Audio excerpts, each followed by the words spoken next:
इमाम हुसैन और करबला का युद्ध। क्या आप जानते हैं कब और कैसे शहीद हुए थे इमाम हुसैन? मुहर्रम मुस्लिम कैलेंडर का पहला महीना है। इस महीने में इमाम हुसैन की शहादत को याद किया जाता है। याजिद की सेना के विरुद्ध जंग लड़ते हुए इमाम हुसैन के पिता हजरत अली का पूरा परिवार मौत की घाट उतार दिया गया था और मुहर्रम के 10वें दिन इमाम हुसैन भी इस युद्ध में शहीद हो गए थे। मुहर्रम के 10वें दिन ही मुहर्रम मनाया जाता है, जिसमें मुस्लिम संप्रदाय द्वारा ताजिए निकाले जाते हैं। लकड़ी, बांस और रंग बिरंगे कागज से सुसज्जित ये ताजिए हजरत इमाम हुसैन के मकबरे के प्रतीक माने जाते हैं। इसी जुलूस में इमाम हुसैन की सैन्य बल के प्रतीक स्वरूप अनेक शस्त्रों के साथ युद्ध की कलाबाजियां दिखाते हुए लोग चलते हैं। मुहर्रम के जुलूस में लोग इमाम हुसैन के प्रति अपनी संवेदना दर्शाने के लिए बाजों पर शोक धुन बजाते हैं और शोक गीत यानी कि मरसिया गाते हैं। मुस्लिम संप्रदाय के लोग शोकाकुल होकर विलाप करते हैं और अपनी छाती पीटते हैं। इस प्रकार इमाम की शहादत को याद किया जाता है। क्या आप जानते हैं सिर्फ 8 दिन में ही उजड़ गई थी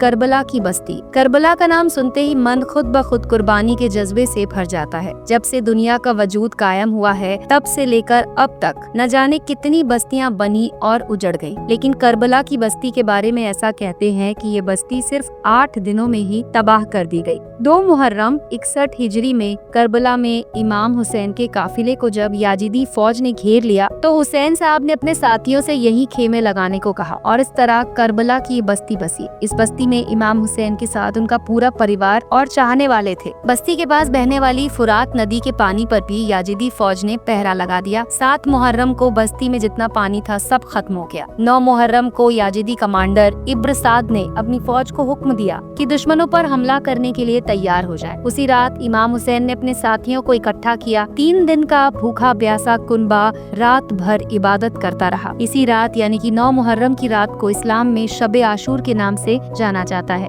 10 मुहर्रम की सुबह इमाम हुसैन ने अपने साथियों के साथ नमाज फर्ज अदा किया। इमाम हुसैन की तरफ से सिर्फ 72 ऐसे लोग थे जो मुकाबले में जा सकते थे। याजिद की फौज और इमाम हुसैन के साथियों के बीच युद्ध हुआ, जिसमें इमाम हुसैन अपने साथियों के साथ नेकी की राह पर चलते हुए शहीद हो गए और इस तरह करबला की ये बस्ती 10 मुहर्रम को उजड़ गई। इस्लामी कैलेंडर का पहला महीना मुहर्रम इमाम हुसैन की याद दिलाता है। इमाम हुसैन ने खुदा की राह पर चलते हुए बुराई के खिलाफ करबला की लड़ाई लड़ी थी, जिसमें इमाम हुसैन अपने साथियों के साथ शहीद हुए थे। अगर बात करें कि इस लड़ाई के सबसे पहले शहीद थे इमाम हुसैन के 6 महीने के बेटे अली असगर। जब याजिदी फौज ने करबला की बस्ती के पास बहने वाली फुरात नदी के पानी पर पहरा लगाया तो इमाम हुसैन के साथियों और परिवार का पानी के बिना बुरा हाल हो गया, लेकिन वो नेकी की राह से हटे नहीं। इमाम हुसैन के 6 महीने के बेटे अली असगर का जब प्यास से बुरा हाल हो गया तब अली असगर की माँ सैयदा रबाब ने इमाम से कहा